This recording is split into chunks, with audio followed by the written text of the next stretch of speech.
à tous, alors aujourd'hui on va parler de la grosse sortie Netflix de la semaine avec à l'affiche Pio Marmaille et il s'agit de comment je suis devenu super-héros.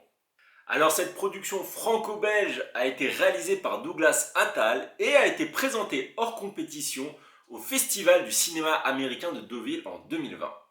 Alors dans ce film, on va se retrouver dans une société où les super-pouvoirs sont normalisés, voilà, il y a des super-héros.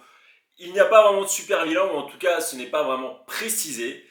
Et au milieu de ce monde, une substance comme une drogue va donner des pouvoirs à des gens qui habituellement n'en ont pas. Donc forcément, il va y avoir des incidents et des policiers vont enquêter dessus. Et en personnage principal, en policier principal, vous l'aurez compris, c'est Pio Marmaille. Alors ce film de base, il devait sortir au cinéma, mais avec la pandémie, comme beaucoup de films, Netflix a pu racheter les droits.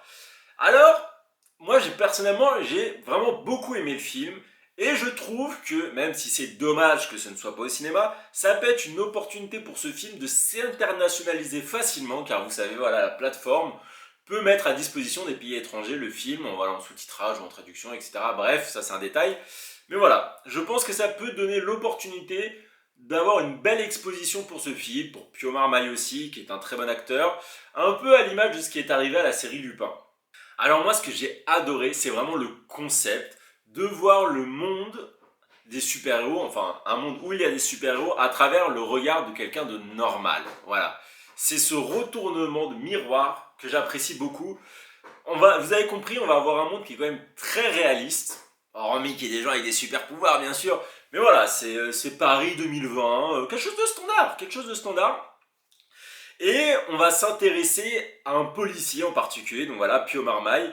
Et à travers ce regard, on va dire standard, normal, standard, mais ce qui est important, voilà, c'est important de le comprendre, je pense que maintenant c'est fait. On va voir les conséquences qu'ont les super pouvoirs dans la vie quotidienne et surtout des capacités qui ne sont pas maîtrisées avec cette fameuse drogue. Et j'ai vraiment beaucoup apprécié que ce soit un style un peu policier, enquête. Ça donne une atmosphère, une ambiance. Alors après, c'est vrai qu'il y a des petits défauts, enfin même un défaut au niveau de l'enquête, c'est qu'elle va tendance à piétiner. Voilà. Surtout vers la fin, donc voilà, tout le début est vraiment très entraînant, on découvre au fur et à mesure les choses.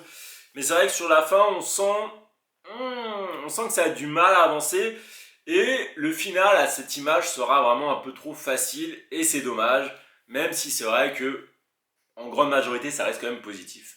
Et je pense que ça en fait c'est aussi dû au fait que le grand méchant il soit pas très bien construit. C'est vrai que on voit un peu ses motivations, mais c'est à moitié. Son historique est vraiment balayé très rapidement par rapport au temps que dure le film. Et j'ai trouvé ça dommage parce qu'on n'arrive pas à creuser. Et finalement, on a l'impression que l'ambition elle n'est pas poussée au fond le concernant. En fait, c'était tiède.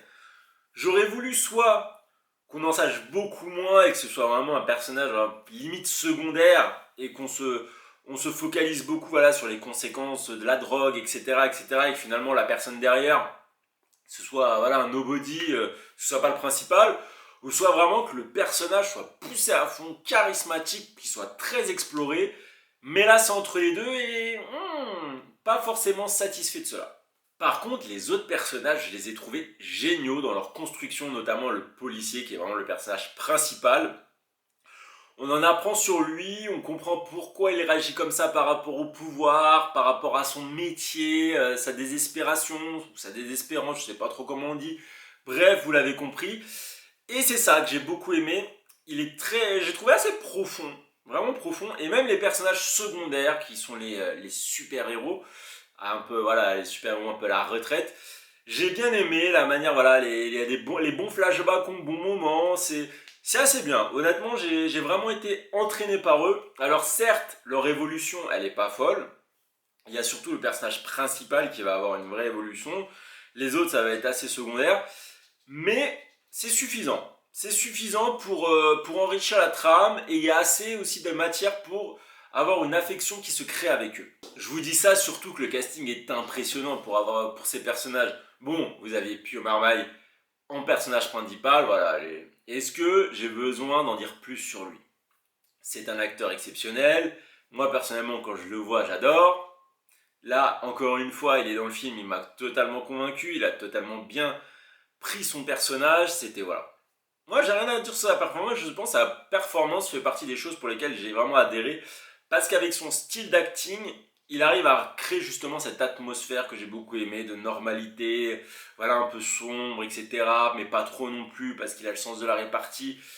Voilà, c'est quelque chose de complet. Et on a aussi un très bon acting secondaire, je dirais surtout Leila Bekti et Benoît Poulvord qu'on voit un peu plus qu'elle. Donc voilà, ces deux acteurs sont géniaux et je trouve que leur rapport est vraiment excellent. Et pour finir, j'ai envie de souligner l'esthétisme du film qui pour moi est vraiment réussi.